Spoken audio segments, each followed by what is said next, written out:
Very pleasant weather here over the next couple of days, though we might introduce a chance for some showers, though kind of questionable. I'll explain why in a moment. Right now, mostly clear skies, very pleasant evening, but chilly. 51 degrees, dew points are in the 40s, so it does have a little bit of that damp, cool feel outside with winds from the north at 10 miles an hour.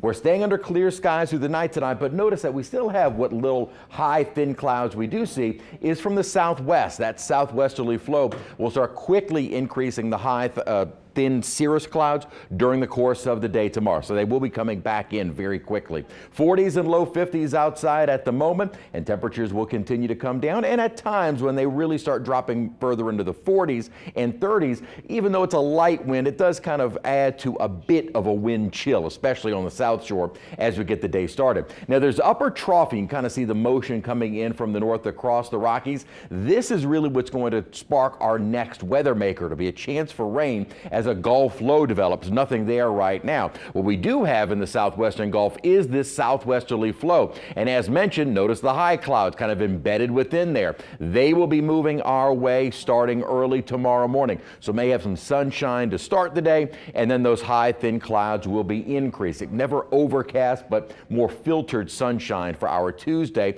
and highs in the mid 50s. Now we start to see that upper troughing approach and the development of a little Gulf disturbance. That disturbance might certainly increase our rain, increase our cloud cover, but may spark a few isolated showers later on Wednesday evening. Wouldn't be much. The better chance of rain may roll in early Thursday morning. And I say may because the models are kind of split. GFS very aggressive with rainfall Thursday morning. Euro has a Gulf low developing way down to the south, which would mean very little, if any, rainfall. So kind of splitting the difference, about a 40-50% chance as of right now. We'll see where that Gulf low develops as with regards to our rain chances for Thursday. And even that rain chance would not be an all-day event. So rather quiet through the week. Very nice. We'll be dry on Friday and highs in the mid 60s, then upper 60s with a chance for some showers on Saturday. So almost a spring-like feel, but get ready for a blast of winter weather as we head towards Sunday and next week. Let's go north to find our next cold air mass.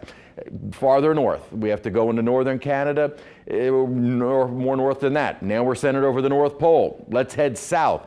Russia, Siberia, in fact, is where our next air mass will be coming from. And obviously, Siberian air is not coming down to the Gulf Coast, but this will be the source region for that next cold front. That cold air gets kind of forced into central Canada via this big polar vortex. You've heard that more often than not. These are upper level lows that are centered, there are several of them, over the North Pole. When these features, which are normally well north of the Arctic Circle, are able to move south, they bring down surges of bitterly cold air. And I tell you what, we're looking at an extreme cold air mass that'll be spreading from the northern plains, Great Lakes into the Ohio Valley and Northeast. And when that cold of an air mass gets that far south, we are in store for a big drop in temperature. And in fact, our temperatures are still being worked out. Sometimes the models don't do a great job of figuring out just how cold this air mass will get down to the Gulf Coast. Obviously, the core of this is staying to our north,